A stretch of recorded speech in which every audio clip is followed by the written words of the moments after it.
all have disagreements with our partner or our co-parent from time to time. I mean, it's a normal part of being in a relationship with somebody, but is it healthy to fight in front of your kids? Let's discuss.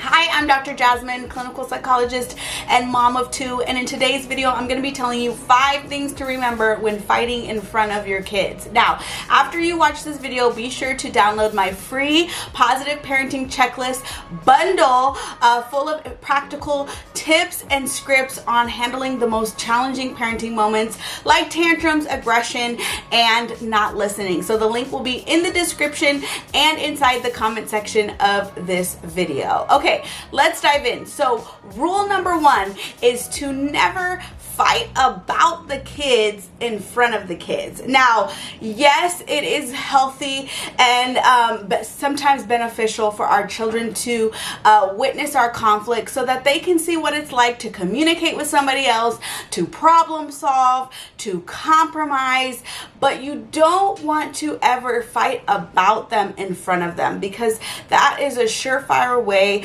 to make them feel like they're in the middle. And the thing about arguing about the kids in front of the kids is that it creates a lot of confusion and guilt, because they feel like they're to blame for the argument, right? They're caught right in the middle. I mean, you're arguing literally about them. So that can cause a lot of feelings of guilt, of feeling ashamed, feeling confused, feeling like they need to fix the situation or they are somehow to blame for the arguing. So again, rule number 1 is to never argue about the kids in front of the kids. Rule number 2 is to never undermine or criticize your partner in front of your kids. So undermining looks like, oh, your mom is no fun, or your dad is no fun, or your dad never gets off his phone, or why can't you just cook? You never help me out. Because think about it, what are they supposed to do with that information? What do you expect them to say or do with that information? Well, they're going to internalize it and feel like, wow, I'm in the middle of this. Maybe I need to fix this. Maybe it's my fault dad or mom is no fun, or whatever it is. It lets your child know in a very concrete way that you guys are not on the same team, right? That you guys are not in agreement with each other and that you are divided.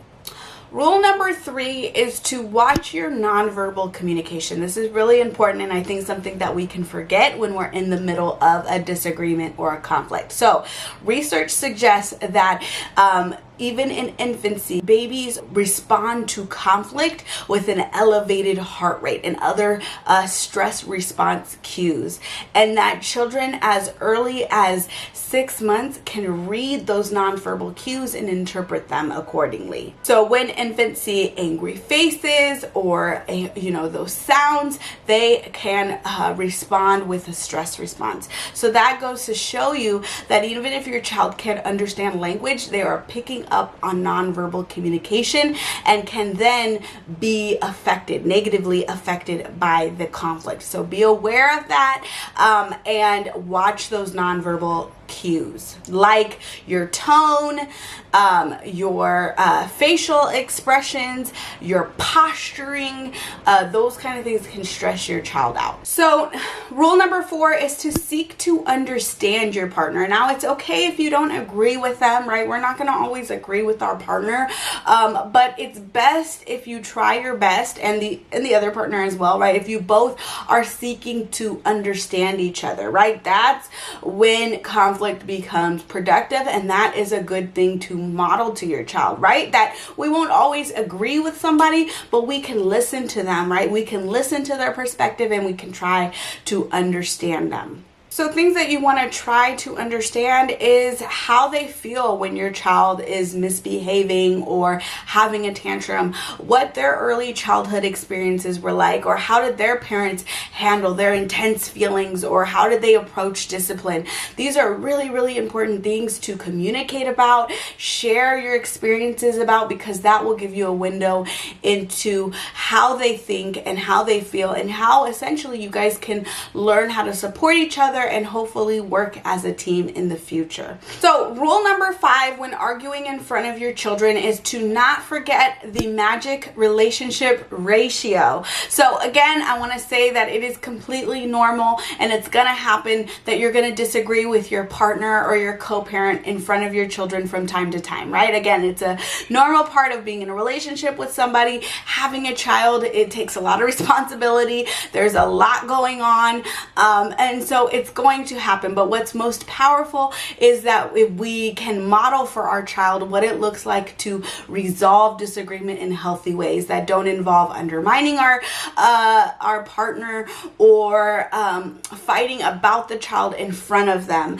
And so what is the magic relationship ratio? Well, it was coined by Dr. Gottman, who is a pioneer in the field of couples research. He's also the author of 7 Principles of Making Marriage Work, and he discovered this magic ratio, which is 5-to-1. And so he discovered through his research that there was a difference between happy and unhappy couples, and the ratio was 5-to-1, meaning that happier couples more likely kept this balanced ratio.